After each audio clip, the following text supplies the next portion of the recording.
Hello students, আমার চ্যানেলে তোমাদেরকে স্বাগত। শুরু করছি ক্লাস 12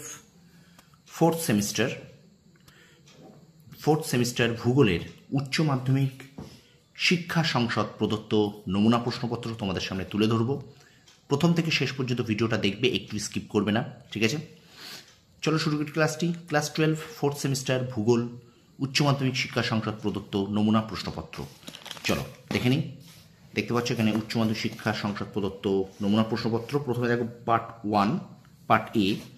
পার্ট এতে একবার দেখো, যে কোনো একটি প্রশ্নের উত্তর দাও। তোমাদের ভূগোলে কিন্তু 35 নম্বর আছে, তো একটি মাত্র 5 নম্বরের প্রশ্ন তোমাদের লিখতে হবে। কি বললাম? একটি মাত্র 5 নম্বরের প্রশ্ন তোমাদের লিখতে হবে। একটু দেখে নিই পার্ট এতে কি আছে। 1 উইলিয়াম মরিস ডেভিস বর্ণিত ক্ষয়চক্রের বিভিন্ন পর্যায়গুলি উপযুক্ত চিত্রসহ আলোচনা করো। প্রতিসারি 2 নম্বর বলছে প্রতিসারি পাতসীমানায় কী কী প্রকার ভূমিরূপ গঠিত হয় চিত্রসহ আলোচনা করো।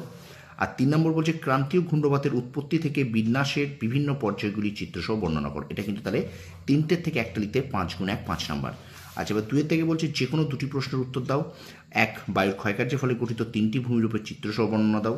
2 নম্বর ক্রান্তীয় ঘূর্ণপাত ও নাতিশীতোষ্ণ ঘূর্ণপাতের মধ্যে 3টি পার্থক্য নিরূপণ করো। 3 নম্বর সমুদ্র স্রোত সৃষ্টির ক্ষেত্রে প্রভাব বিস্তারকারী প্রধান 3টি নিয়ন্ত্রক কী কী। এবং 4 নম্বর জিনগত জীববৈচিত্র্য ও প্রজাতিগত জীববৈচিত্র্যের সম্পর্কে সংক্ষিপ্ত ধারণা দাও।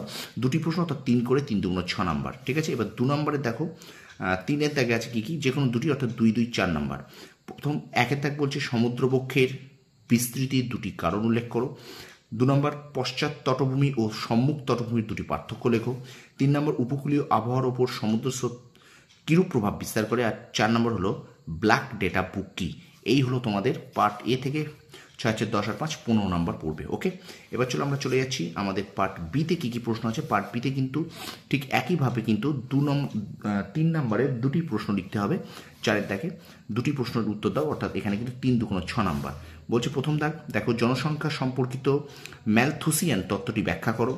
জনবিবর্তন মডেলের বিভিন্ন পর্যায়ে 2টি করে বৈশিষ্ট্য সংক্ষেপ উল্লেখ করো। 3 নম্বর উন্নত দেশের বয়স লিঙ্গ পিরামিডের 3টি বৈশিষ্ট্য উল্লেখ করো। 4 নম্বর অমর্ত্য সেনের ধারণা অনুসারে ক্যাপাবিলিটি অ্যাপ্রোচটি বিবৃতি করো। তাহলে এটা 2টো লিখতে হবে, 3 নম্বর করে 6টা, ঠিক? তার 6 নম্বর, অর্থাৎ 2টি লিখতে হবে, 3 নম্বরে 2টি প্রশ্ন লিখতে হবে, 6 নম্বর। এবার দেখো যে কোনো 2টি প্রশ্ন উত্তর দাও। এখানে 2 নম্বরের 2টো। ওকে, 4 নম্বর আছে 1 জন অভিক্ষেপের ধারণা দাও। 2 উদাহরণসহ কাম্য জনসংখ্যার সংজ্ঞা দাও। 3 মানব উন্নয়ন সূচক বলতে কী বোঝো। 4 হলো কোন কোন শহরে কোন কোন কারণে শহর থেকে গ্রামে প্রব্রজন ঘটে। প্রধান 2টি কারণ লেখো, অর্থাৎ 2 নম্বরের প্রশ্ন, অর্থাৎ 4 নম্বর এখানে আছে, ঠিক আছে? তো 6 4 10 পার্ট বি থেকে। এবার পার্ট সিতে আসো। পার্ট সিতে বলছে দেখো, নিম্নলিখিত প্রশ্নগুলি থেকে যে কোনো 2টি প্রশ্ন উত্তর দাও। এখানেও কিন্তু আমরা 3 নম্বরের 2টি প্রশ্ন করব, 3 2 × 6 নম্বর। বলছে 1-এর দাগ বলছে 6 পূর্ব ভারতে লৌহ ইস্পাত শিল্পের উন্নতির প্রধান 3টি কারণ লেখো। সাম্প্রতিককালে ভারতে মোটরগাড়ি নির্মাণ শিল্পের দ্রুত বিকাশের 3টি কারণ উল্লেখ করো। 3 নম্বর স্থিতিশীল উন্নয়নের ধারণা দাও। 4 নম্বর গঙ্গা নদী দূষণের প্রধান 3টি কারণ বিবৃতি করো। অর্থাৎ 3 নম্বর এখানে আমরা 2টি প্রশ্ন করব, অর্থাৎ 3 2 × 6 নম্বর। আর 7-এর দাগে বলছে দেখো, যে কোনো 2টি প্রশ্ন উত্তর দাও। এটা দেখো, ভারতে খাদ্য প্রক্রিয়াকরণ শিল্পের 2টি কারণ বিশ্লেষণ করো। 2 নম্বর বলছে আধুনিক যোগাযোগ ব্যবস্থায় কৃত্রিম উপগ্রহের গুরুত্ব মূল্যায়ন করো। 3 নম্বর পশ্চিমবঙ্গে আর্সেনিক দূষণের মূল 2টি কারণ লেখো। আর সুন্দরবন অঞ্চলের মানুষ বন্য প্রাণের সহাবস্থানের ক্ষেত্রে জীবনযাত্রার মূল বাধাগুলি কী কী। অর্থাৎ 2টি লিখতে হবে, 2 নম্বর করে থাকবে, 2 2 × 4 নম্বর। এই হলো তোমাদের 35 নম্বরের উচ্চ মাধ্যমিক ক্লাস 12 ফোর্থ সেমিস্টারের ভূগোলের নমুনা প্রশ্নপত্র তোমাদের সামনে তুলে ধরলাম। তো ভিডিওটা একটু বেশি করে শেয়ার করে দাও, ঠিক আছে? আরও একবার তোমাদের সামনে দেখে নাও একটুখানি।